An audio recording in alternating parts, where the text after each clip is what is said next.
Olá, exploradores da Web3, sejam bem-vindos à segunda edição do especial Bloco Café CBDC. Nesta temporada, o foco é a privacidade. Com a chegada do Drex, a moeda digital do Banco Central do Brasil, estamos em um ponto decisivo. Será que essa nova infraestrutura financeira pode garantir nossa privacidade e estar em conformidade com a Lei Geral de Proteção de Dados? E mais, quais são os riscos de controle? Como isso afetará tanto suas compras no dia a dia quanto transações maiores, como imóveis? O Real Digital promete transformar a nossa economia e a comunidade Web3 precisa estar atenta agora, enquanto o Drex ainda está em desenvolvimento. Aqui no Bloco Café, acreditamos que privacidade é um direito normal e necessário, e não estamos discutindo se o Drex vai substituir o Bitcoin. Ao contrário, há espaço para os dois, Bitcoin e Drex, cada um com o seu papel.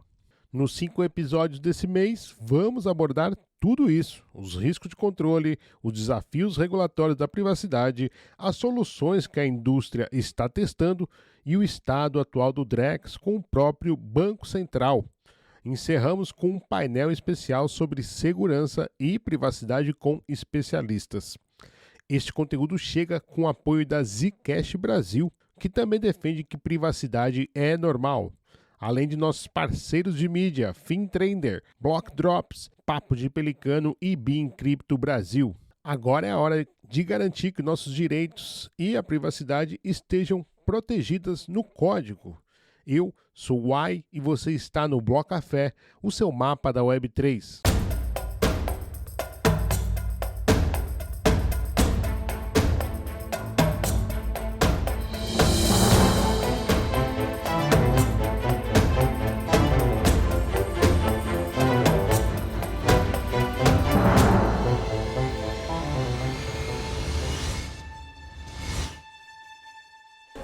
Você já parou para pensar o que acontece com sua liberdade quando cada transação que você faz se torna um dado público? Imagina um mundo onde cada compra, cada cafezinho, cada pagamento é registrado e qualquer um pode acompanhar. Como você se sentiria sabendo que suas escolhas, seus hábitos, suas preferências estão expostas, prontas para serem analisadas? A privacidade é um direito fundamental que não deve ser sacrificado em nome da conveniência. Enquanto moedas digitais prometem agilidade e praticidade, é importante lembrar, a tecnologia deve servir as pessoas. Você tem o direito de decidir quem tem acesso a seus dados. A sua privacidade garante sua liberdade, dignidade e segurança. Mas com cada vez mais dados sendo coletados, será que estamos protegendo o que é mais importante? Antes de abraçar essas novas formas de pagamento, reflita. Quem está por trás dessa tecnologia? Como ela pode impactar sua vida? Será que os dados nas mãos certas garantem conveniência, mas nas mãos erradas podem ser uma ferramenta de controle? Para quem se preocupa com a privacidade, existe uma alternativa: Zcash. Com a Zcash, você pode fazer transações confidenciais mantendo seus dados seguros e privados. Você escolhe quando, qual e para quem revelar suas informações. Zcash, a escolha de quem valoriza a liberdade em um mundo cada vez mais digital. Vamos começar então o episódio número 4 desse especial CBDC 2, que vai entrevistar novamente o economista Fábio Araújo, ele que é coordenador do Drex lá do Banco Central, já participou aqui na primeira edição do especial Bloco Café CBDC, lá o ano passado. Muito bom ter ele de volta aqui, mas antes de a gente passar a bola pro Fábio Araújo, deixa eu apresentar para vocês aqui quem é o meu co-host, e vocês já conhecem, não só aqui no Bloco Café, porque ele já esteve aqui no Bloco Café, mas com certeza você conhece também dos materiais que ele produz lá da FinTrender. Está aqui comigo Gustavo Cunha, e eu já quero perguntar para você, Cunha, se você tá animado aí do seu lado. Um prazer enorme ter você de volta aqui. Eu que agradeço, é um prazer enorme estar aqui junto contigo para discutir esse tema que eu adoro, né? Até escrevi um livro que tem a ver com isso, né? Da tokenização do dinheiro, que, querendo ou não, passa um pouco por esses temas de stablecoin e CBDC, o Drex, né? Então, assim, eu acho que é uma coisa que eu vejo, né? Uma evolução aí da parte do dinheiro e que a gente vai acontecer, né? Então, quanto antes a gente discutir e tá sabendo e vendo e se preparando, né? E até nós como cidadãos ou como a sociedade discutirmos isso é muito bom, porque é uma coisa informação, né? E a gente daí consegue fazer com que ele seja feito da melhor forma possível para a sociedade como um todo, né? Então vamos nessa aí, vamos já dar o pontapé inicial aqui com o Fábio Araújo. Primeiramente, Fábio, obrigado por voltar aqui ao Bloco Café, uma honra enorme. E eu já vou pedir para que você não só apresente brevemente, eu sei que você já falou isso já no Bloco Café número 1, mas às vezes pode ser a primeira vez que as pessoas estão te ouvindo. Então, apresente-se brevemente para a nossa audiência. E, Fábio, eu estou fazendo essa pergunta para todos os convidados do especial CBDC 2. Por que discutir CBDC é importante? Seja bem-vindo novamente, Fábio Araújo. Obrigado pela oportunidade de falar com o Bloco Café. Obrigado, Uai, obrigado, Gustavo. É sempre bom conversar com vocês sobre o sistema de CBDC. Então, meu nome é Fábio Araújo, eu sou servidor do Banco Central desde 1998, então já passei por muita coisa lá no banco. Já tive em vários projetos. O meu primeiro projeto no Banco Central foi metas para inflação. Eu fui o programador do primeiro sistema de projeção de inflação usado em metas para inflação no Brasil. Eu não era economista na época, eu era engenheiro só, tinha terminado o mestrado, então eu fiz a parte de programação, o sistema para juntar os modelos que o pessoal da economia tinha desenvolvido. E de lá para cá, assim, eu virei economista, virei chefe da assessoria econômica do presidente e sempre tive muito interesse na parte de tecnologia, na parte de inovação, e depois de um tempo sendo chefe da assessoria econômica do presidente, eu pedi para ser transferido para a área de inovação. Isso foi em 2020. Eu fiquei 6 meses iniciando um projeto lá de processamento de linguagem natural, e no início de 2021 o presidente me chamou para conversar, o Roberto Campos. Ele falou que queria um economista que tivesse uma compreensão de tecnologia para tocar o projeto, porque ele via que essas questões de moeda digital estavam sendo tratadas muito como uma questão tecnológica, e ele via muito mais do que só isso. Então, ele me pediu para começar a tocar o projeto no início de 2021.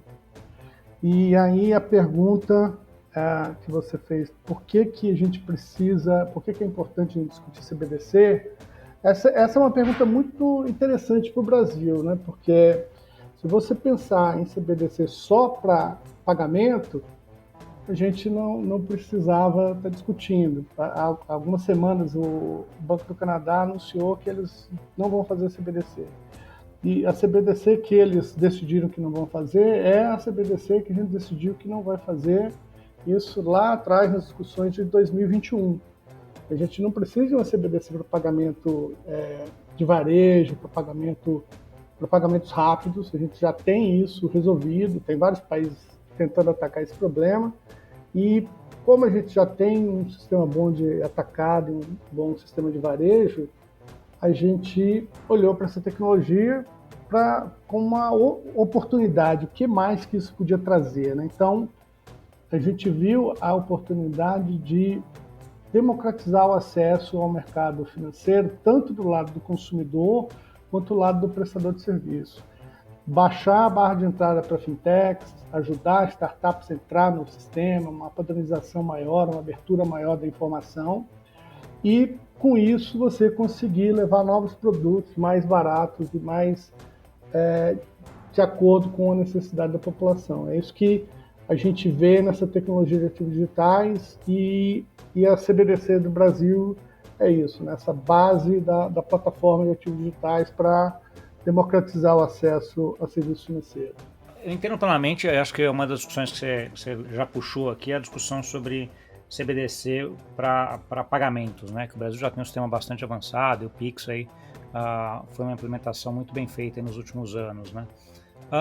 Quando a gente vai para CBDC, e aí eu já vou puxar um tema que é até um pouco polêmico quando a gente fala aqui, principalmente em cripto, né? Tem muita discussão sobre a privacidade, controle do Estado, é aquela história de que o dinheiro programável, vamos dizer assim, seria um dinheiro que seria muito facilmente confiscado pelo Estado, etc. Eu até escrevi um texto recentemente, até falando um pouquinho dessa ideia errônea que se tem em relação à CBDC, né, que é um pouco mais aquela CBDC de varejo mesmo, eu não vejo nenhum banco indo para uma CBDC totalmente de varejo, né? E sei que uma das grandes discussões que a gente tem no Drex no Brasil é exatamente essa questão de privacidade. Eu queria que você desenvolvesse um pouco mais essa questão. Como é que você vê essa questão de privacidade dentro do Drex? É uma coisa que muda muito mesmo do que a gente tem hoje, ou simplesmente uma adaptação pequena em relação ao que a gente tem hoje? Essa questão da privacidade do dinheiro programável, eu acho assim, um tema muito importante da gente discutir. Essa terminologia dinheiro programável, a gente usa ela com um fim didático para colocar na cabeça das pessoas assim, as possibilidades que dá para fazer dentro desse novo ambiente.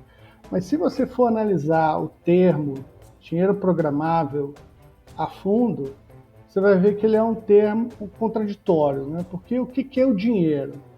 O dinheiro ele tem aquele poder liberatório, né? Eu tenho um acordo com você, eu te entrego o dinheiro, acabou aquele acordo, encerrei as minhas obrigações com você.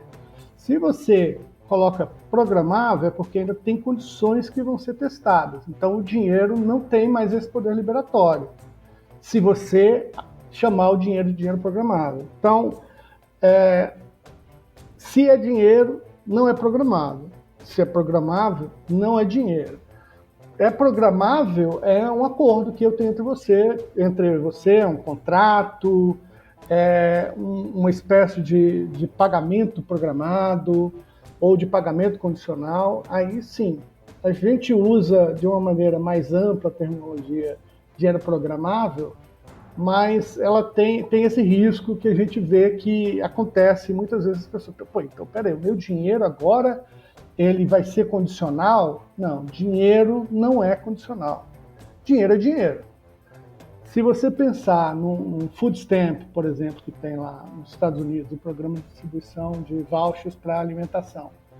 O que ele é? Ele é tipo um vale alimentação que a gente tem aqui no Brasil, que você vai lá no supermercado e você pode comprar produtos de alimentação. Fora do supermercado você não vai conseguir usar aquilo. Da mesma forma, o food stamp. Qual que é a vantagem de você fazer isso usando a tecnologia de smart contracts com um token do real, um token do real, do depósito tokenizado? Você teria um smart... Eu faço um acordo com você, eu falo, olha, você está precisando de dinheiro para comprar itens alimentícios, eu vou te dar o dinheiro, vou te dar um voucher que só serve para isso.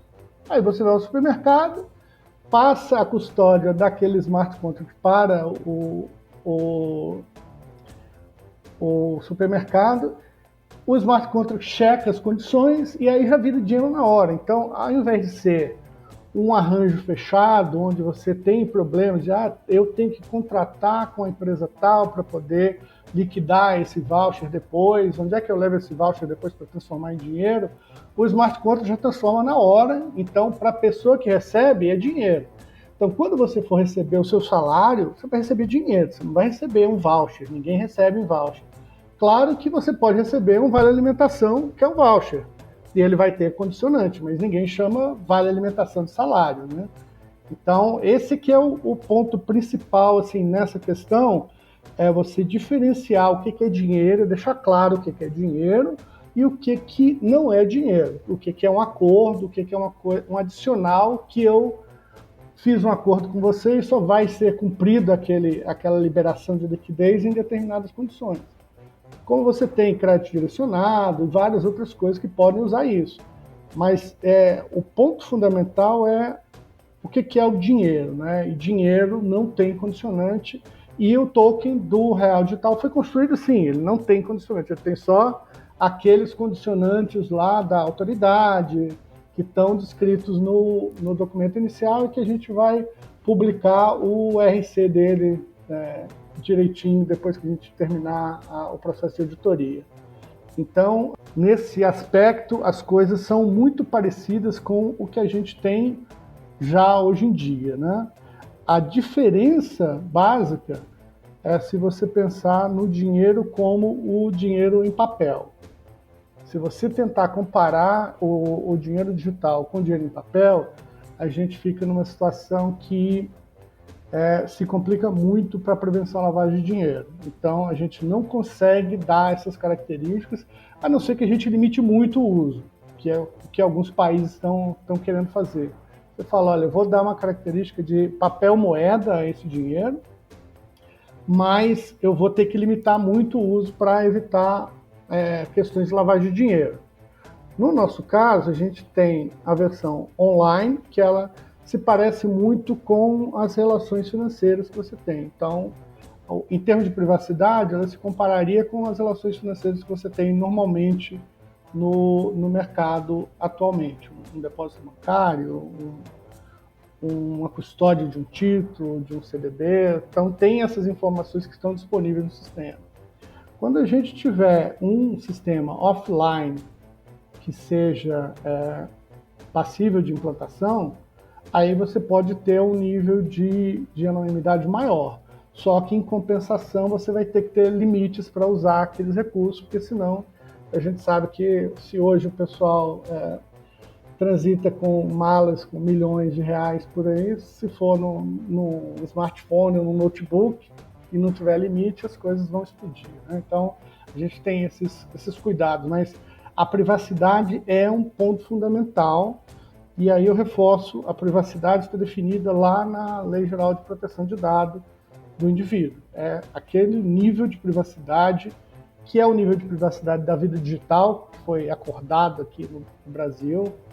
Esse nível de privacidade é o que a gente pode e que a gente está buscando garantir para as pessoas. Eu adorei essa tua definição, essa separação entre programabilidade e dinheiro, Fabio, mas ao mesmo tempo eu estava pensando aqui que, assim, para ser purista nessa definição de dinheiro, talvez a única forma de ser da forma como esse dinheiro que você definiu seria o dinheiro em papel no final, né? Porque qualquer dinheiro no campo digital tem pode sofrer algum tipo de restrição aí, ou de ter algum condicionante para você utilizá-lo, não? Sim, tem essa questão do poder liberatório. Do ponto de vista jurídico, quando você faz o depósito numa conta que você indicou, você já tá liberado do contrato. Você também pode entregar em espécie, em papel moeda. Então, a gente mantém essa mesma ideia, né? Assim, se eu faço a entrega do dinheiro na conta que você determinou, vai ser no formato digital, tá tudo bem. E dessa conta você tem o compromisso de poder sacar em papel na hora que você quiser. Deixa eu pegar um gancho aí nisso daí, porque no primeiro episódio do Especial CBDC 2, o Fernando Lopes ele fala justamente da gente conseguir garantir algumas características do dinheiro físico, como, né, o Gustavo Cunha acabou de falar, na programabilidade do Drex. O tema desse especial, Fábio, é privacidade, porque a gente não só enxerga como é um gargalo e como próprio vocês mesmos assumem isso, né? Recentemente, no evento do Block News, com a Cláudia Mancini, que inclusive está participando também desse especial, você falou sobre a dificuldade, um trilema da privacidade que está atrasando o cronograma de teste, implementação, e já jogou para 2026 para ir para o varejo, né? Eu queria saber o seguinte, imaginando que vocês estão criando um produto, um Drex, uma moeda, quer que isso dê certo no futuro, né? E imaginando uma possibilidade de que o Brasil, sei lá, passe por situações complicadas mais ainda, né, do que já tem na política, talvez ditadura, etc, etc. A pergunta é, Fábio, como é que a gente vai garantir essa constituição no código do Drex? A gente está procurando fazer com que o código garanta o máximo de privacidade possível e aí compatível com as leis do país. Então, se a situação... As pessoas às vezes me perguntam, deixa eu fazer uma volta aqui para tentar dar uma resposta. Às vezes as pessoas me perguntam assim, mas esse negócio de Drex, isso é para acabar com o Bitcoin, acabar com essas outras moedas? Eu falo, olha, nenhuma coisa, não é interesse nosso e nem é possibilidade de se acabar com isso. E, além do mais, do ponto de vista do governo, eu acho que é muito saudável você ter um meio alternativo de pagamento com o Bitcoin. Porque se eu estou oferecendo um sistema monetário para as pessoas e eu não consigo ser nem tão eficiente quanto o Bitcoin, que é um sistema que não tem confiança entre nenhum dos participantes, então é porque eu estou fazendo um trabalho muito ruim, é melhor que as pessoas tenham acesso a um outro meio de negociação. Então, eu sinceramente acho que isso assim, é um balizador do serviço que o governo tem que prestar à população, né? Então, a gente sabe que qualquer sistema que seja implantado pelo Banco Central, ele tem que estar de acordo com as leis, e quando você está num regime complexo como o que você mencionou, né, as leis nem sempre refletem o que a população gostaria de ter. E aí, nesse ponto, eu acho que o ideal é que Bitcoin cumpra o papel que ele pode cumprir em termos de mediar pagamentos, mediar transações financeiras, Bitcoin e outras moedas que existam, né? Quando a gente está no regime de exceção, realmente eu não vejo como é que um sistema governamental pode funcionar, né? Ele está sempre submetido às leis e as leis vão ser desenhadas de acordo com o regime que está no poder na hora. Mas quanto a isso, eu tenho tranquilidade, dado que se as coisas ficarem muito ruins, como a gente já viu acontecer em alguns países com guerra civil, as pessoas simplesmente abandonam o padrão monetário local e começam a usar o Bitcoin ou um outro stablecoin como padrão monetário. Eu jamais desejaria que isso acontecesse, mas eu acho que é melhor ter essa alternativa do que não tê-la, né? Então, a privacidade é fundamental, a anonimidade no ambiente digital, ela é muito complexa por causa das questões de lavagem, de prevenção à lavagem de dinheiro, de corrupção. Então, é uma coisa que a gente não tem como ter, mas garantir a privacidade de acordo com a lei, a gente tem isso como objetivo e é uma questão complicada. Se fosse para ser anonimidade, talvez até a gente já tivesse algumas soluções que o mercado de ativos digitais já trabalhou bastante nisso, né? Mas a gente precisa também de ter algum tipo de observabilidade para garantir o cumprimento das leis. Não, Fabio, eu queria talvez pegar um outro aspecto agora, que é o aspecto de stablecoins e CBDCs e um pouco de câmbio também, né? Então, assim, recentemente a gente viu o uso de bem mais o SDCs, o SDTs aí, no Brasil, no mercado cripto, né? Até pela pauta exportadora do Brasil, você vê lá a quantidade desses tokens que foi transacionado. E por outro lado, você vê o desenvolvimento do Drex aí de varejo, de atacado, que é um pouco do que você está envolvido. E também a instalação de algumas aí, stablecoins de reais também no Brasil.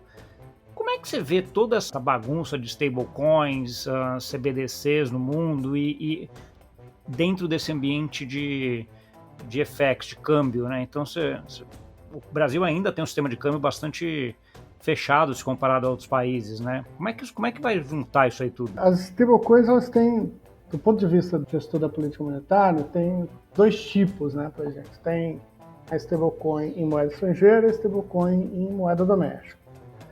A stablecoin em moeda estrangeira ainda tem uma separação, dado a característica do dólar ser usado no comércio internacional como moeda predominante. Então, você tem outras stablecoins estrangeiras e a stablecoin do dólar. O sistema que está sendo construído ao redor dos stablecoins de dólar, eles refletem muito o sistema de comércio internacional que a gente tem hoje. E as pessoas estão assim, eu não tenho problema nenhum de ter liquidez em dólar. E aí você fala, mas não é dólar. Não, tudo bem, desde que eu confie na empresa que está emitindo, que eu saiba que ele tem um laço seguro, para mim é a mesma coisa de dólar, que é basicamente a mesma questão que você deposita o seu dinheiro no banco, aí você fala, aquilo lá não é dinheiro é um depósito bancário, se o banco quebrar, você vai ter dificuldade de pegar aquele dinheiro de volta. Mas você confiando na instituição financeira, você trata como sendo seu dinheiro normal, sem problema nenhum. Então, é natural, assim, a gente sempre parte para uma nova jornada do ponto onde a gente se encontra. E a gente se encontra exatamente nesse ponto onde o dólar é dominante globalmente. Com as tecnologias de ativos digitais, fica claro que você não precisa ter uma stablecoin de dólar para transações internacionais. Até porque tem outras moedas que têm sido usadas também para transação, e elas não têm cotação 1 para 1 com dólar. Mas qual que é o problema de você escapar do dólar?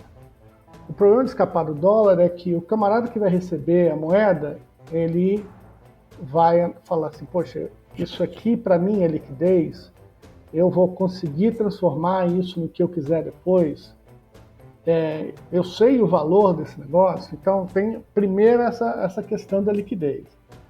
E tem também a questão, isso aí já dificulta a criação da network de bancos correspondentes, né?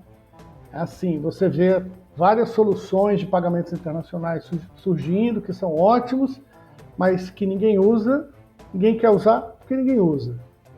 E você tem a solução tradicional, que ninguém quer usar, mas todo mundo usa porque todo mundo usa. Então, você tem essa dificuldade para ser quebrada, né? Você precisa desses correspondentes para quebrar essa cadeia. O problema do correspondente é segurar liquidez em uma moeda que ele não tem um mercado para se livrar facilmente. O dólar é fácil, o stablecoin de dólar é super fácil. E conhecer o mercado com que ele está transacionando, porque ele tem que prestar contas no país lá para saber se aquele dinheiro que ele recebeu não é de corrupção, não é de terrorismo. Então, você acaba fechando o grupo de bancos que podem entrar nisso. Então, você tem um efeito de rede muito forte, né? Então, quem já está estabelecida a rede, o camarada continua usando. A solução que a tecnologia de CBDC e de ativos digitais pode trazer, ao meu ver, ela se dá com base em duas características dessa tecnologia. Uma é a possibilidade de automated market makers. Se você tiver automated market makers, você fala assim, eu vou fazer uma transação entre Brasil e Azerbaijão. O camarada lá, ele vai receber em real? Hoje ele não vai receber, mas se tiver um MM de real, que ele pode consultar 24/7, ele pode até falar, não, eu pego, se eu quiser eu troco em outra moeda, ou eu já troco direto na outra moeda, não tem problema nenhum. Então você já mata essa questão da liquidez. E abre a possibilidade de ter mais participantes. A segunda parte, que é de você controlar a transação, saber que tipo de pessoa está fazendo a transação, para cada país você tem um conjunto diferente de coisas que tem que ser checado. Se você tiver uma espécie de conjunto de credenciais verificáveis internacionais, qualquer banco pode se tornar um correspondente, porque ele vai pegar o smart contract que checa as transações de câmbio entre Brasil e Azerbaijão, o smart contract vai pedir as credenciais verificáveis das partes, vai checar se está tudo certo e vai usar o AMM para prover a liquidez. Então você quebra os dois principais problemas e aí, assim, você vai para um ambiente onde não existiria mais uma moeda internacional. Claro que todo mundo vai dar preferência para o dólar, a princípio, todo mundo sabe lidar com o dólar, mas você abre espaço para que outros países que têm uma boa gestão de política monetária possam também participar desse comércio internacional. Então, é bom por um lado, porque quem tem uma boa gestão de política monetária vai acabar oferecendo uma moeda boa de liquidação, e quem tem uma política monetária ruim vai acabar tendo que usar uma moeda de terceiro, porque o ambiente é muito aberto e aí a gente acha o preço correto, né? Esse ambiente todo ajuda a achar o preço do ativo e facilitar as transações. Assim, é um pouco do que eu acredito também. À medida que eu sempre falo que à medida que você tiver todas as stablecoins ou CBDC, você vai colocar isso tudo numa Uniswap da vida, só para citar um que usa a AMM, aí virou um mercado de câmbio no mundo, né? Mas ele não cobre, Fábio, o outro ponto que é o preço dos ativos, né? O dólar como referência de preço no mundo, né? Uma coisa é como você pegar esse exemplo do Azerbaijão, né? Ele está negociando com o Azerbaijão, mas mesmo hoje está negociando com o Azerbaijão, com duas moedas do Azerbaijão e do Brasil, mas a commodity ou qualquer coisa que você está negociando tem uma base de preço em dólar, né? Então, você acha que isso aí também mudaria essa base de preço com um sistema nesse sentido? A gente tem a base de preço de commodities internacionais que são assim, mas tem vários outros negócios que a gente faz a conversão da moeda do Azerbaijão para dólar. Se eu for comprar lá, né, eu faço do preço do Azerbaijão, que o cara não é uma commodity internacional. O que não é commodity. Sim. O que não é commodity internacional, concordo. Você vai comprar um tapete do Azerbaijão, né? Aí... ele passa pelo dólar e depois vem para cá, né? Verdade. Então você tem essa... E aí com a MM você já tem isso naturalmente definido, né? Fábio, eu quero puxar aqui agora recentemente saiu a lista, 13 projetos, né, para a segunda fase. Até queria pegar um apanhadão assim, né, um recap da primeira fase do projeto piloto. Quando você vê aqui, um ano atrás a gente estava meio que anunciando também essa primeira fase. Então, como é que foi essa primeira fase e a segunda fase, olhando aqui os projetos, né, os selecionados, é impossível a gente não notar que é mais um Drex do atacado. Como é que está essa preocupação de realmente a gente poder falar que, assim como o Pix, né, que foi disruptivo para a população, como é que está esse Drex para o varejo? O que você está vendo aí que está brilhando os teus olhos? Recapitulando aqui a primeira fase, na primeira fase nós implementamos 3 tecnologias. Nós implementamos 4, mas não conseguimos concluir os testes da última, que eu vou falar aqui na sequência, mas a gente fez implementação do caso de uso da primeira fase de 3 soluções, uma da Zither, uma da a Starlight, a outra Rails, da Parfin, e por fim a gente está com a definição do ZKP nova, só que a gente ainda não fechou os testes, a gente vai deixar esses testes para a segunda fase.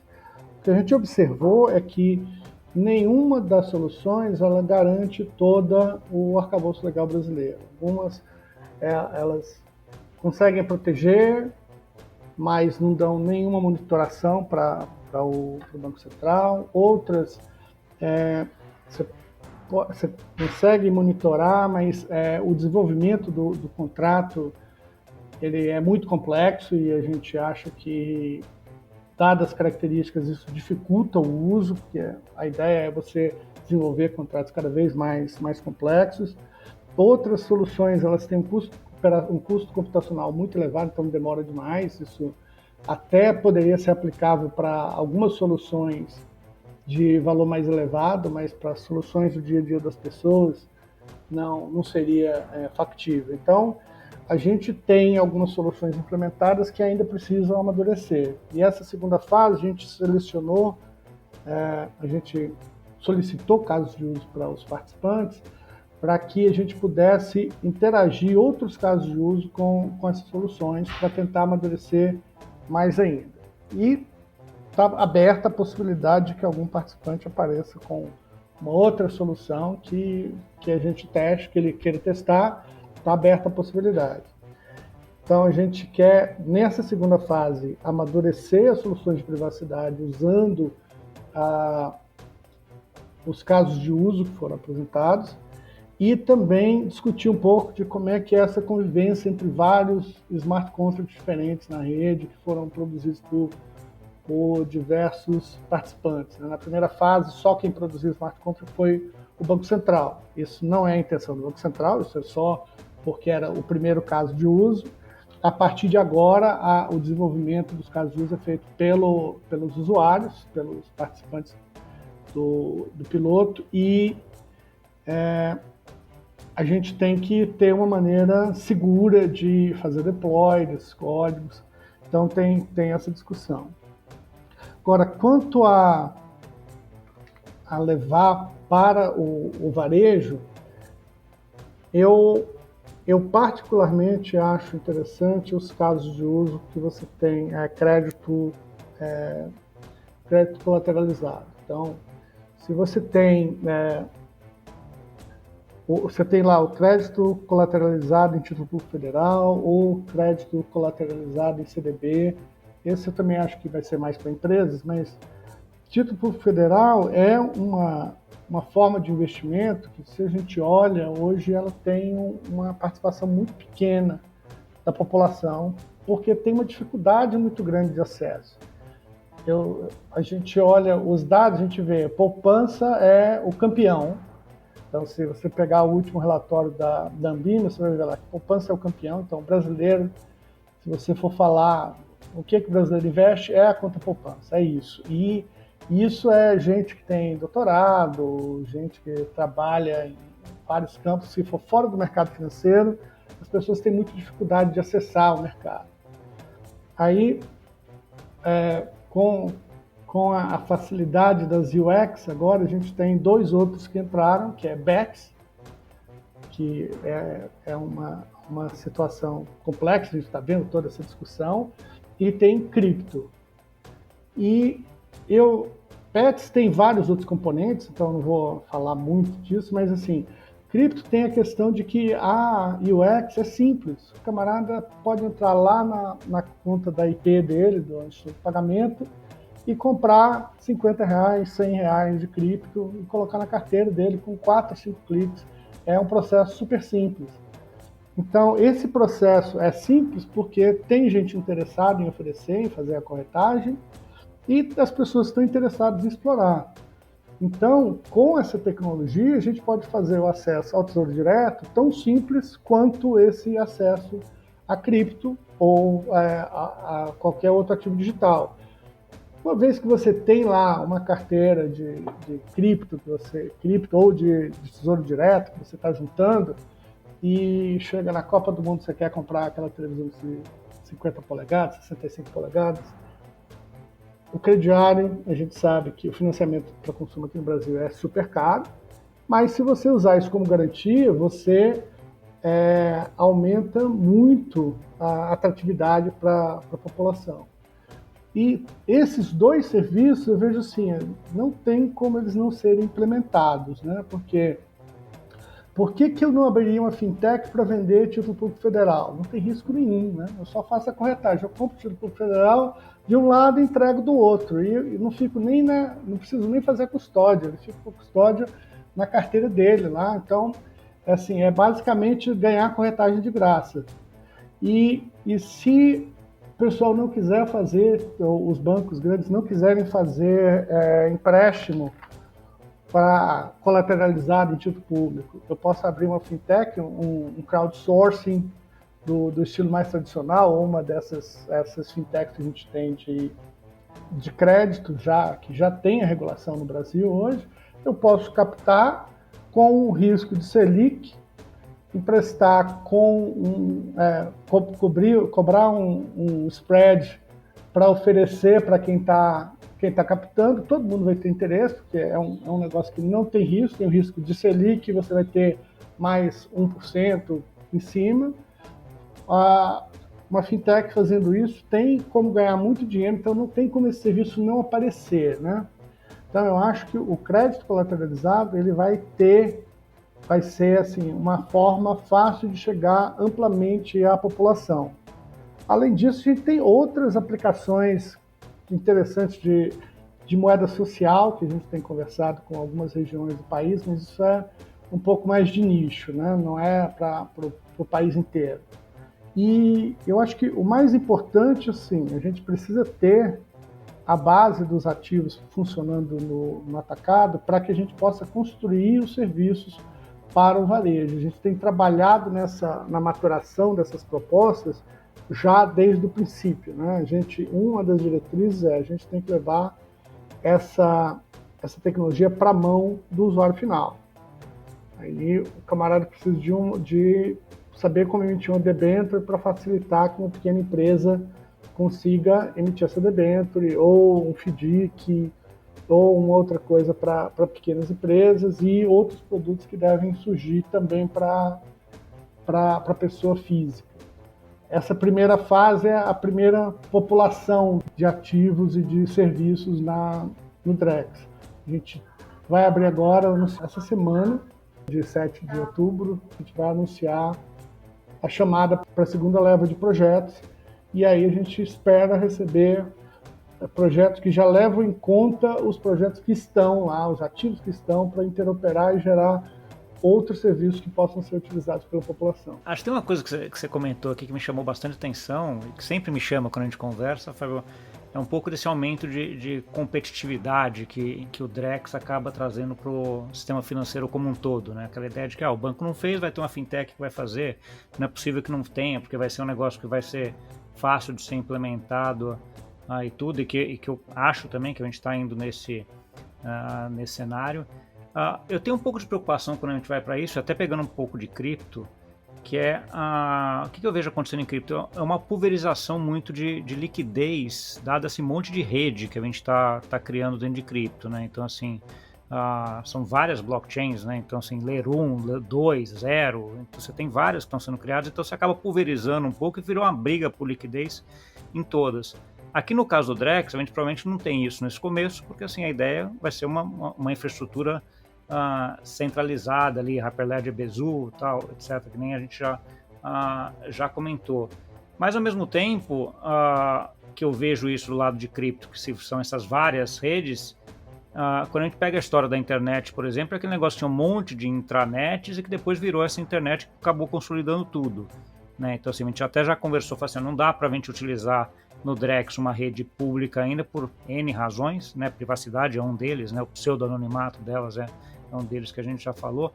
Mas eu queria entender um pouco de você, como é que você vê esse desenvolvimento do Drex para frente? Talvez a gente esteja nesse cenário onde, ok, a gente vai fazer essa primeira leva do piloto, agora que todas essas 3 iniciativas, vão ter outras que vão se desenvolver em cima delas, mas dentro da mesma rede. Você vê a interconectividade desta rede do Drex com todas essas outras como sendo um negócio importante nesse processo, ou é uma coisa que é para deixar para ver lá para frente? Esse ponto é um ponto fundamental, né? Tem aquela ideia da Finternet lá que o BIS soltou, e o principal componente de dificuldade para criar a Finternet é a interoperabilidade entre os ledgers. Isso, do meu ponto de vista, é o ponto fundamental. Então, apesar disso, a gente gostaria de chegar num ambiente onde fosse tudo o máximo integrado possível. Quando você tem esse objetivo, tem 2 maneiras, né? Ou você integra todo mundo no mesmo ledger e todo mundo tem um nó. A gente sabe que isso acaba esbarrando na escalabilidade da tecnologia. Por outro lado, se você vai e faz uma conexão de diferentes ledgers através de uma tecnologia de interoperabilidade, a gente sabe que a interoperabilidade ainda é muito limitada. Por exemplo, fazer DVP, tudo bem, é tranquilo. Um contrato mais complexo é difícil e aí ele começa a ser alvo de ataque. Então, a gente está num nível de tecnologia que eu diria que para fazer DVP, se tudo que a gente precisa interagir com o Drex é DVP, tudo bem, a gente pode confiar na interoperabilidade. Mas a estratégia que a gente está tomando vamos estudar essa rede única, esse ledger único, e ver o que é importante e o que é possível colocar para dentro, dados os limites de escalabilidade que a tecnologia tem hoje. Uma vez atingido isso, você precisa expandir para poder fazer outros tipos de transação. E aí, esses outros ativos que têm uma necessidade de interconexão menos forte com as transações que estão ocorrendo dentro do Drex, eles podem interoperar através dessas estratégias. E a gente está com um grupo de pesquisa junto com a UFRJ, está desenvolvendo uma instância do Lift Learning, onde a gente está discutindo exatamente as questões de interoperabilidade. Então, a gente acha que é um ponto fundamental. Tem um colega meu do banco, que ele assim, interoperabilidade é um negócio super complicado, e realmente é. A gente está estudando, espera usar o mínimo possível, mas a gente sabe que a gente não vai poder não usar. Então, a gente precisa ter conhecimento e segurança para isso, a gente está avançando na discussão. E eu falo assim, é muito mais fácil você migrar de uma arquitetura onde você tem um ledger único para uma arquitetura onde você tem um ledger interoperado, ledgers interoperados. É muito mais fácil fazer isso do que o reverso, porque uma vez que você faça isso, entrega um ledger para alguém, você entregou uma fatia do mercado para alguém gerenciar. E aí, para você reunir aquilo, a gente sabe que é muito difícil, né? Então, a gente tem que ir com cuidado para garantir que isso seja uma infraestrutura digital pública, que esse é o objetivo, né? As pessoas que são capazes de oferecer serviços financeiros têm que ter a possibilidade. Hoje, você tem uma fintech que quer entrar no mercado, ela precisa fazer um acordo com o banco, ela precisa fazer um acordo de interoperação com alguém para pegar um serviço, as coisas começam a ficar difíceis. Nesse ambiente do Drex, como você falou, né, é muito mais simples. Eu posso pegar um contrato que já esteja lá, eu não preciso fazer acordo com quem ofereceu aquele contrato, só preciso pagar a FII para usar aquele contrato, e eu componho com o meu e monto o serviço que eu preciso montar. Hoje isso é impossível de se fazer. Não tem como não trazer, Fábio, uma fala recente de um executivo do Itaú, Eric Altafim, em que isso daí só acabou incendiando ainda mais os discursos, a polarização, né, em cima do Drex e tal, sobre o Bolsa Família. Então, no futuro, você pode pensar num pagamento de Bolsa Família, por exemplo, que só pode comprar comida, ou se a gente tivesse o Drex na pandemia, você só podia comprar num raio de 5 km da sua casa, então você tem programabilidade desse dinheiro, traz inteligência para esse dinheiro. Acho que é importante, até por essa questão que você falou agora do voucher, né? O Bolsa Família seria um voucher, né? Enfim, vamos botar um ponto final nessa história, assim, como é que aquilo condiz com a verdade da possibilidade do Drex de, por exemplo, dizer o que o Bolsa Família pode ou não ser gasto. O Bolsa Família, até onde eu saiba, os condicionantes eles não são de gastos, né? Você está condicionado para estar no programa, então você tem que ter lá, garantir que o filho está na escola, garantir que a carteira de saúde está em dia, mas na hora de gastar, você pode gastar no que você quiser. Então, hoje, isso não seria implementado, porque isso está contra a lei, né? Eu não vejo essa possibilidade. Claro que as pessoas sempre estão discutindo, o Bolsa Família não podia ser para isso, o Bolsa Família não podia ser para aquilo. Eu, particularmente, acho que uma renda mínima incondicional é muito positiva. A pessoa pode falar, não, mas eu não queria que o camarada usasse isso para comprar bebida alcoólica. Bem, eu acho que isso é o menor dos problemas. Se você acha que ele teria que ter um dinheiro para comprar uniforme, ou para comprar gás, ou para comprar leite, não sei, você tem programas específicos para isso, os governos estaduais têm os vouchers para isso. Eu acho que é muito melhor do que o governo estadual vender, porque ele vai ter que entregar, ele vai ter que comprar, ele vai ter, a gente sabe todos os problemas que tem, é muito melhor entregar o voucher para a pessoa, para ir lá comprar livro didático, material escolar, ou até mesmo alimentação, mas eu acho que isso tem que ser um adicional a essa renda mínima que a Bolsa Família traz. Mas isso é uma opinião de economista. Posso só aproveitar um pouco, pegar essa tua opinião de economista aqui, Fábio? Acho que uma das coisas que vem nessa discussão é também toda essa dinâmica de bets que a gente teve no Brasil aí, aumento muito grande, e até um estudo que saiu até do Banco Central recentemente falando de um pedaço do dinheiro do Bolsa Família sendo utilizado para esse tipo de caça-níquel, né, desses joguinhos de caça-níquel. Né? Então, aí, dentro dessa discussão veio essa história de, mas se tivesse o Drex, você poderia também direcionar para que não pudesse ser direcionado para esse tipo de coisa. eu entendo do que você está falando, é que essa renda mínima deveria ser incondicional, e se a pessoa quisesse apostar em bets, deveria poder fazer isso, né? Mas é uma coisa bem discutível isso no final, né?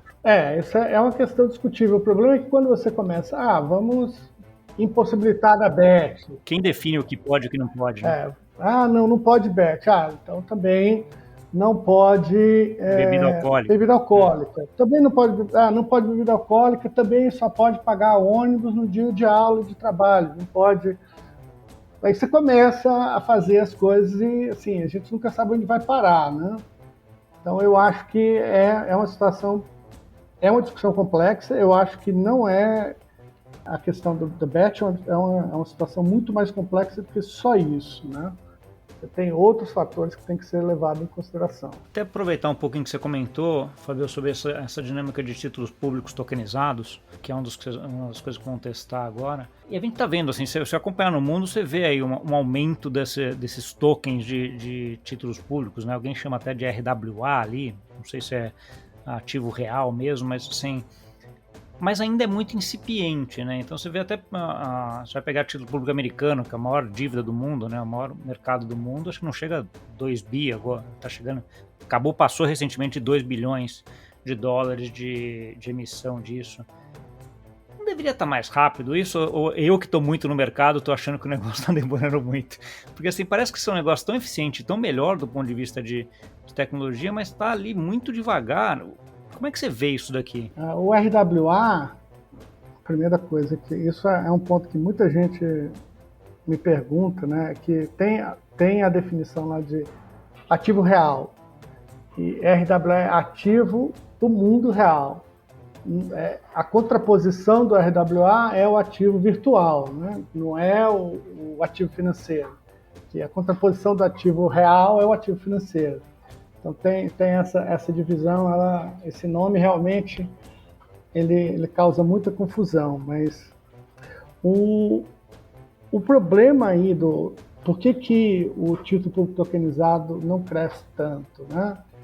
É um problema do ovo e da galinha, na minha opinião. Assim, é a mesma explicação de por que a tokenização de ativos sempre empaca. Porque você não tem a moeda de liquidação tokenizada junto. Então, você precisa ter a moeda junto como base dessa plataforma. Quando a gente começou a debater esse tema com as bolsas de valores internacionais, a gente começou a falar, olha, isso aqui é uma base, esse CBDC que a gente está construindo é uma base para uma economia tokenizada, para uma economia de ativos digitais. Então, vamos olhar a experiência internacional. E a gente reparou que quem estava fazendo isso não eram os bancos centrais, eram as bolsas de valores. E a gente foi conversar com as bolsas de valores para saber quais eram os problemas, e eles falavam, olha, o principal problema que a gente tem para fazer isso avançar, que a gente acha que tem muito ganho de eficiência para ser feito, é a falta da moeda. A gente tem que fazer a nossa própria moeda, aí fica aquele negócio, não sei o que é isso, e aí acaba que as coisas não vão para frente com todo mundo. Se o Banco Central entrar e oferecer uma moeda que ele diz para as pessoas, isso aqui é a mesma coisa que você tinha antes, só que agora está numa tecnologia nova. Você pode pensar na analogia, ao invés de você estar usando um desktop, você está usando um celular agora para fazer a transação. Não faz muita diferença, né? Para o usuário final, essas coisas são meio que transparentes. Então, isso pode impulsionar o mercado. O mercado tem que andar dos dois lados. Por outro lado, quando você conversa com alguns bancos centrais mais conservadores, vai falar, olha, a gente pode usar a CBDC para criar uma plataforma para tokenização. Aí os caras falam, mas não tem tokenização? Para que eu vou colocar um dinheiro tokenizado?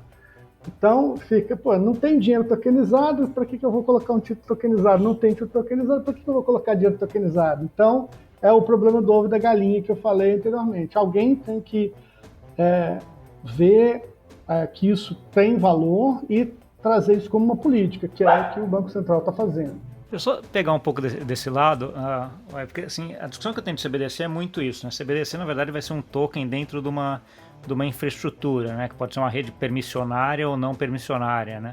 Então, assim, e aí você tem todo esse monte de discussão de tecnologia que a gente tem aqui, a gente fala hoje, porque é um mundo muito aberto e muita informação, No final das contas, ninguém discutiu qual que era a tecnologia que ia utilizar lá no STR, no Brasil, né? O que ia fazer no PIX, né?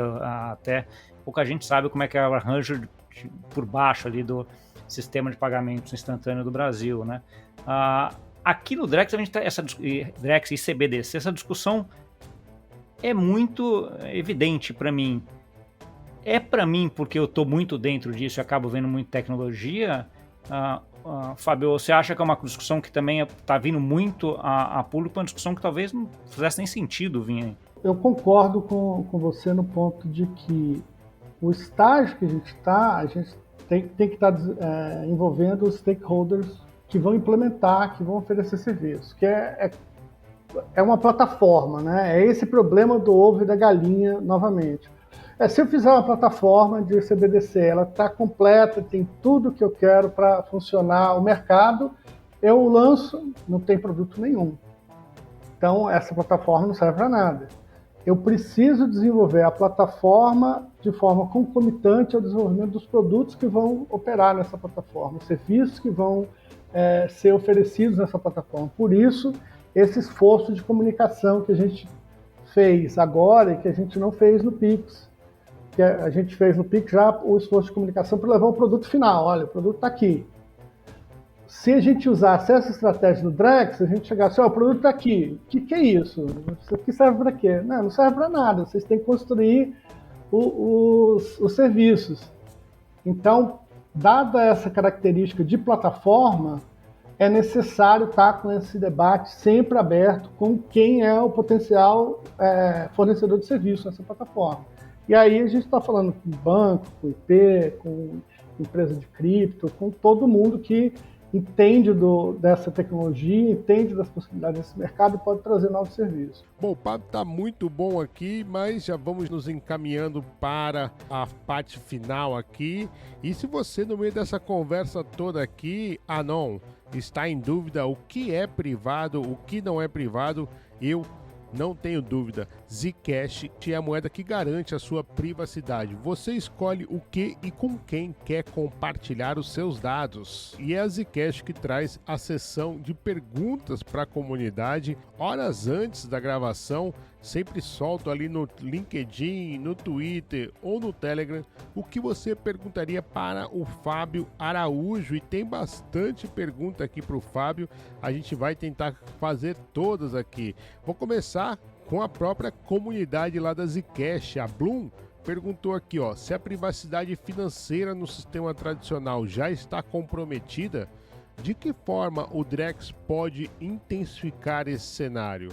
Quais novos riscos o Drex traz neste aspecto? O Drex, ele procura trazer o mesmo nível de segurança do sistema financeiro atual, que está de acordo com a legislação brasileira. De fato, o Drex ele tem capacidades, por ser um mecanismo que naturalmente depende de questões de criptografia, de uso de tecnologia de criptografia, ele tem um potencial de proteção maior dos dados. O problema todo é que nós temos que equilibrar a proteção dos dados das pessoas, os dados individuais, para garantir a individualidade das pessoas, com a preservação da integridade das transações que são feitas no sistema financeiro, para evitar lavagem de dinheiro, financiamento ao terrorismo, outros tipos de problemas que ocorrem. Então, eu não vejo novos riscos sendo trazidos pelo Drex. Você tem, de fato, um sistema que opera numa tecnologia que foi criada para ser utilizada de maneira aberta, então, a princípio, todos têm acesso à informação e, mesmo assim, a informação fica segura. O que nós temos que garantir aqui no ambiente do Drex é que toda a legislação brasileira aplicável tanto à proteção da individualidade da informação das pessoas quanto à integridade das operações do sistema financeiro são garantidas. Tem também aqui, Fábio, o Bones, nosso parceiro querido Bones lá da Modular Crypto. Ele pergunta aqui para você: em sistemas de blockchain, a pseudo-anonimicidade é uma característica importante. O Drex permitirá algum nível de anonimato nas transações ou os dados de todas as transações serão vinculados diretamente à identidade dos usuários? Exatamente. O sistema de blockchain usa a pseudonimidade como uma forma de proteger a individualidade das transações das pessoas. No blockchain do Drex, as informações de identidade do usuário, elas não transitam junto com a transação. Então você só tem também pseudonimidade, você pode usar estratégias onde a carteira daquele indivíduo, ela pode ser mais do que uma carteira, né? Você pode usar técnicas para aumentar essa proteção. Mas a gente sabe que mesmo com esse tipo de tecnologia de proteção da identidade, há métodos para você descobrir quem é que está fazendo certos tipos de transação. Daí, nós estarmos usando a tecnologia de ZK, Zero Knowledge Proof, para tentar aumentar o grau de privacidade. Quanto ao anonimato, as transações no sistema financeiro elas não podem ser anônimas, né? Tudo bem que só as partes interessadas que precisariam saber dessa informação e, eventualmente, a justiça no caso de necessidade de cumprimento de uma decisão legal. Então, o Drex, a princípio, não tem nenhuma informação de identidade do usuário. Claro que a gente pode colocar, no caso seja uma transação do governo, que é uma transação que tem que ser pública e as pessoas têm que ter o direito de acompanhar essa transação, mas, em geral, para o usuário, a informação está anonimizada dentro da rede Drex. Tem também aqui o Márcio Lima, que durante todo esse especial participou ativamente, dando a sua opinião lá no LinkedIn. Ele também perguntou aqui, por que o código dos smart contracts não estão em repositórios públicos? A filosofia do Banco Central é de segurança por obscuridade? A filosofia do BC é de garantir que o código do Drex possa ser visto por qualquer um. Então, a filosofia é de utilização de open source. O código ele não está disponível no momento porque é um código ainda em evolução. Antes de colocar no repositório público, nós queremos submeter o código a uma auditoria externa de uma companhia de software que tem experiência em programação Web3, para que a gente possa garantir que tem um software de qualidade para o debate com a população. De qualquer forma, assim, a gente não pretende ir à produção sem que o código esteja disponível. Esse é um ponto fundamental, a operação no formato de open source. Então, a ideia não é de segurança por obscuridade. E para finalizar aqui, Fábio, última pergunta, mas não menos importante. Ele traz aqui a questão da segurança digital para o Drex. Até o Magaldi trouxe essa questão no primeiro episódio desse especial com o Fernando Lopes. Uma vez que você passa essa legislação, a Lei Geral de Proteção de Dados para a blockchain, para o ambiente digital, você acaba permitindo também que esse código, essa lei, ela seja explorada, trazendo essa preocupação também da segurança digital com o Drex. E o Pankil está sempre presente aqui, ele trouxe uma pergunta interessante que vai nesse sentido.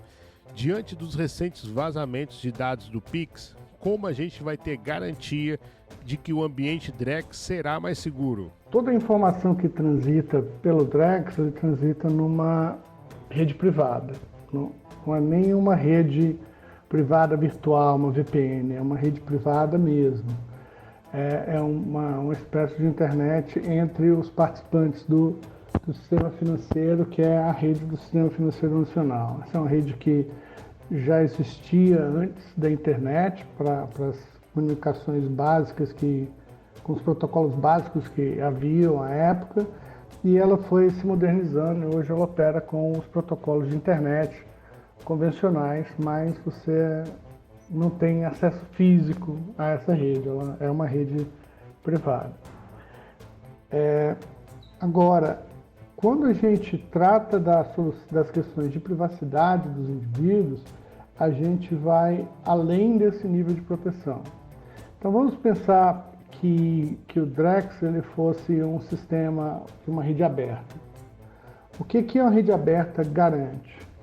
Ele garante que você não tem como alterar os valores de uma transação que você não tem a chave, porque ele está criptografado, você não consegue comandar uma transação de um certo valor se você não tiver a chave privada. Então, mesmo sem as precauções de privacidade que nós estamos construindo em cima da tecnologia EVM, o vazamento do Ledger, ele já é por construção feito para que ele seja seguro mesmo sendo vazado. O que a gente gostaria é que, caso o Ledger do Drex vaze, mesmo que você tenha, você não conseguiria nem descobrir quais transações foram feitas, a não ser que você faça parte da transação.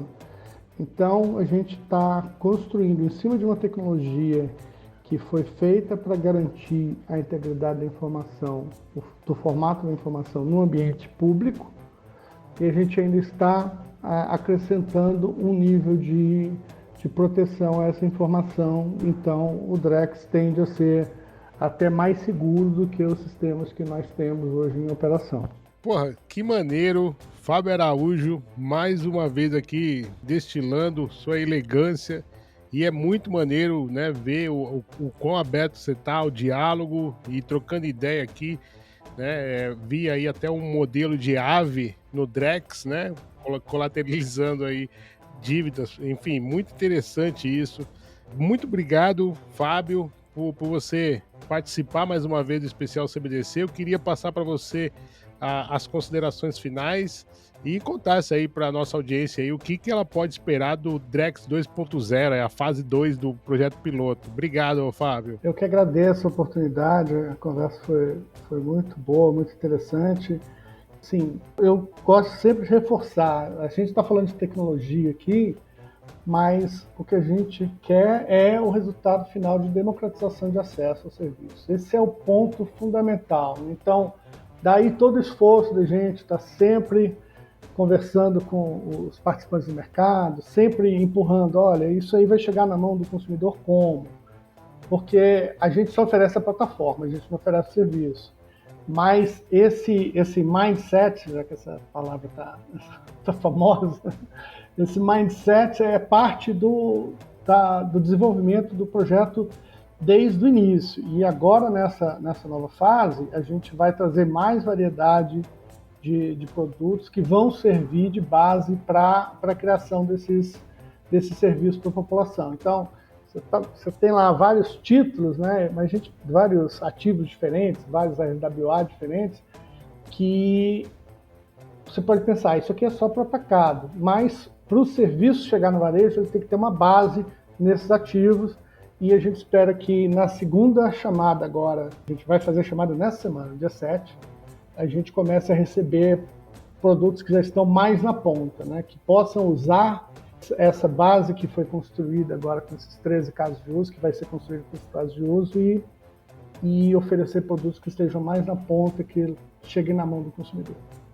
Muito obrigado. Obrigado, Fábio. E eu também quero agradecer o Cunha agora. Porra, que maneiro esse papo agora, hein, Cunha? O Fábio, eu já conhecia ele já do especial primeiro, essa participação dele. Assim, não tem como trocar ideia com ele e não ficar bullish com o Drex, né, cara? Cara, o Fábio, pra mim, é uma das mentes brilhantes aí dentro de toda a corporação do Banco Central do Brasil, né? Tem muita gente boa lá, mas ele é um cara, assim, realmente outstanding, assim. Tanto de conhecimento de tecnologia, como de conhecimento de economia, né? Você vê que a gente consegue discutir com ele profundamente sobre câmbio, sobre até Bolsa Família, que a gente discutiu um pouco, né? Mas assim, coisas desde o mais básico até as coisas mais profundas de economia e de tecnologia. Então, assim, acho que é um cara aí que faz muito bem para o Brasil e está implementando coisa da forma correta, né? Então, aumentando a competitividade, aumentando o acesso, preocupadíssimo com a parte de cumprimento das leis aí, todas que a gente tem no Brasil, e deixando o ambiente o melhor possível para todo mundo. Cara, espetacular, uma conversa show de bola. Total, eu adorei a parte que ele falou assim, é até bom que tem o BTC para botar concorrência a gente, né? Porque Exato. se não tiver essa competição, porra... Deixar o Banco Central acomodado com a moeda lá não é muito bom, né? Exatamente. Então, cara, achei fantástico. Você vê, olha a mentalidade, né? Como ele disse assim, o mindset, né? Até brincou com a piada ali, né? Olha o mindset do negócio. Então é isso. Cunha, obrigado aí. Dá as suas considerações finais aí e conta pra nossa audiência como ela te encontra. Eu queria primeiro agradecer o convite teu para ter esse papo espetacular com o Fábio. Assim, como eu falei, o Fábio é uma das pessoas mentes brilhantes aí do Brasil. Acho que sempre é um prazer conversar com ele e contigo também. A gente tem aí já se encontrado bastante aqui e ali, né, e tem tido sempre conversas muito boas. Cara, adoro a forma como você aborda todo o teu conteúdo e como você está colocando tudo aqui. Acho que traz bastante informação, né, e ajuda todo mundo. Do meu lado tem a Fintrender, né, então assim, tanto o site, né, www.fintrender.com, ou todas as mídias sociais, e também YouTube, que é onde eu solto uma entrevista semanal. Então assim, tem muito conteúdo e muita coisa aí que eu tenho feito sobre esse guarda-chuva da Fintrender que todo mundo consegue me achar fácil. É isso mesmo. Só lembrando que tanto o link do Cunha quanto do Fábio vão estar na descrição. Então, se você ainda não conhece, não acompanha nenhum dos dois, fica aqui também o nosso convite. Eu quero agradecer também a você que está nos ouvindo agora, de todos os ativos que a gente possa ter citado aqui, título tokenizado, real, dólar, Bitcoin. O tempo é o maior, melhor e mais escasso, e ter você todo esse tempo aqui com a gente. Muito obrigado mesmo por você estar aqui. Comenta aí, deixa sua opinião, sua sugestão, enfim, acho que é muito importante participar dessa discussão. Não caia nesse discurso inflamado de redes sociais e caia para dentro da discussão, isso sim. Essa é a hora da gente garantir os nossos direitos lá no código do Drex. Eu agradeço, vem aí a Francisca Miguel para trazer uns recadinhos e a gente se encontra na semana que vem, fechando o especial com o painel mediação da Aline Fernandes. Não perca. A gente se encontra, até lá. Obrigado, até mais. Hoje tivemos a oportunidade de entender melhor o estado atual do Drex com Fábio Araújo, economista do Banco Central. Conversamos sobre privacidade, segurança e as grandes inovações que o Drex pode trazer para a economia brasileira. Como ele destacou, o Drex está sendo desenvolvido para não só democratizar o acesso financeiro, mas também garantir que privacidade e conformidade caminhem juntas. Cada insight compartilhado hoje nos mostra como a evolução do sistema financeiro é inevitável, e o papel do Drex é fundamental nesse processo. A interoperabilidade e a tokenização prometem transformar o mercado e abrir novas oportunidades para todos.